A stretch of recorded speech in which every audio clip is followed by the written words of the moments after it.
Brought to you by GTA, your island, your network. This is the best plan possible. And months after Governor Eddie Calvo's veto of Substitute Bill 2, lawmakers were finally able to override Vice Speaker B.J. Cruz's retirement reform measure. I am doing this for 8,000 government employees who at the current time are in the DC plan and stand to retire in the next couple of years or in the next couple of months. And some of them, unfortunately, retired over the last several years under the DC plan and are now destitute. Bill 2 builds on the combined efforts of the late Senator Ben Pangilinan. The measure is described as the most researched public policy in the legislature's history.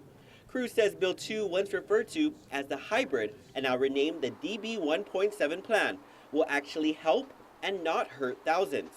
It's a DB plan, and I admit it straight up, it's a DB plan. But it's not a DB plan that's going to kill the government of Guam.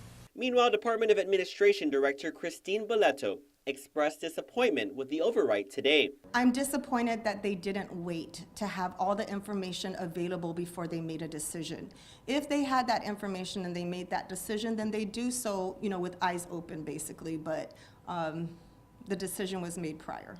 And while the Government of Guam Retirement Fund had its own share of actuarial studies, Boleto says they too secured an actuary to have a proper analysis conducted on the bill. So really what we were trying to do is understand the costs, understand the impact, and give that information not just to legislators but the public and the employees so they understand the ramifications, impact, and the actual benefits.